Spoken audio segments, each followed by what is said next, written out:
Oh my gosh, what are you doing here? Is that today? Oh my God, I completely forgot.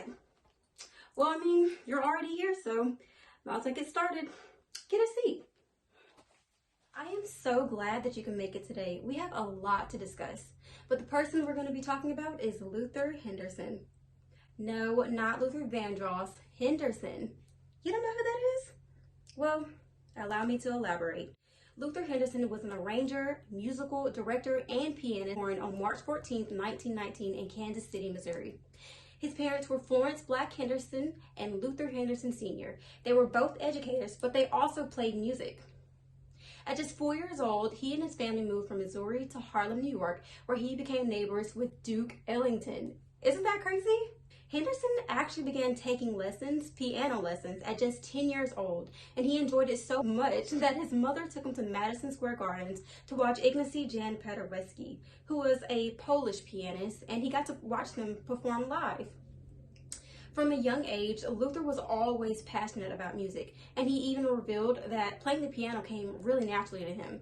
In fact, he revealed that unlike other students who were pulled away from practice, football practice, and sports, and had to be forced to play the piano, Luther was not like that. He loved playing the piano so much that it came naturally to him, and he did not have to be forced to play the piano. He just absolutely loved it. In his early teens, Luther performed piano jazz at the Apollo Amateur Hour in New York, and he actually won. Furthermore, Duke Ellington made a huge impact on Henderson's life, and he even made him his apprentice by teaching and training with him on the piano. Music was always a passion of Henderson's life, and you would think that he would go to school for it first. But that's actually not true. He actually majored in math at City College in New York before applying to Juilliard and being accepted. But not only was he accepted into Juilliard, he was one of the first Black students at the school. Amazing, right? So, as I said, he auditioned at Juilliard and was accepted, one of the first Black students to go there, and he began doing exactly what he loved, playing music. For Luther, arranging was more his speed rather than composing or performing. But by 1942, Luther graduated Juilliard, but he was drafted into the Navy during World War II. During his time in the Navy, he began to arrange music for the Navy Jazz Band up until its conclusion. Following the war, Luther accompanied Duke Ellington on numerous projects such as orchestrations and arrangements, which spearheaded Luther into the world of theater. It was actually revealed that Duke Ellington referred to Luther Henderson as his classical arm, and he had him create symphonic orchestrations and arrangements for his own band. Luther was able to work with Billy Strayhorn as well on Duke Ellington's Broadway musical Beggar's Holiday. While working on this Broadway musical, Luther was able to meet and work with notable artists such as Lena Horne. He was even her musical director and occasional accompanist from 1947 to 1950. From here, his career just skyrocketed. I mean, his career in music was already amazing, but after working with Lena Horne, Billy Strayhorn, and Duke Ellington, this just skyrocketed his career pretty much. So from 1947 to 1950, his musical Broadway career only elevated as he worked on more than 50 Broadway productions.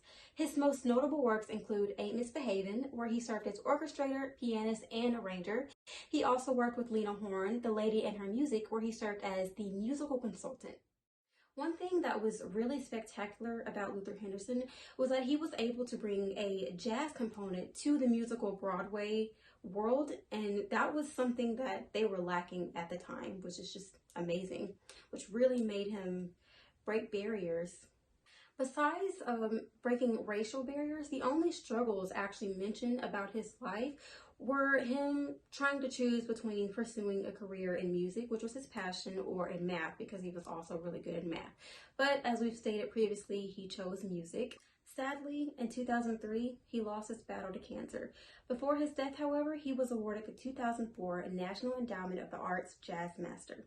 To me, Luther Henderson is extremely underrated, and he does not get nearly as much credit as he should. While I was doing the research for this assignment, I realized there were not a lot of articles. There were probably about maybe 5 or 6 articles that pertain to Luther Henderson, and after reading about how much he gave to the musical Broadway industry, I feel like he should be credited more, but it's just not the case. I don't know if it's maybe just about race, or I don't know what the case may be, but after reading, I'm extremely just overwhelmed. Not even overwhelmed, just I don't know.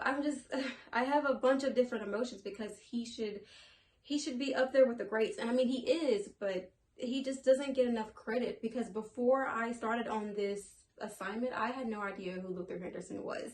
So thanks to this, I get to see and know about someone who is amazing, an African-American artist who is just amazing. And we should probably spend more time reading up about him as well as other artists as well. So I'm not really huge on musical or Broadway artists, but the only one I could really compare him to today would be Leon Thomas III. Leon Thomas III, he was on the movie August Rush. He also played as Andre on Victorious, which is where I first saw him. And I did some research on him, and he is really phenomenal. He's an actor, a singer, a musician. He can really do it all, and he's responsible for a lot of the hit songs that we hear today. He's behind it. He's the one who composed it and wrote it, and he doesn't get enough credit in my opinion either. However, he's not as big as Luther Henderson in my opinion, but I think that as far as credit goes and how much they contributed to the music industry, they don't get as much credit as they should. My family, as in many, as you say, black families, most of us have music in our houses all the time. Anyway, at least when I came up, So my folks were school teachers and in college and so forth, and we did have music. But my professional life, I would say, actually started. Well, I would say that it started when I went into the Juilliard Institute. I went to the Juilliard Institute because I had in a family that's college. What do you call it? That you have to have a degree. Oh, certainly. That's all today. Thank you so much for coming on time and listening to my presentation about Luther Henderson. See you next week.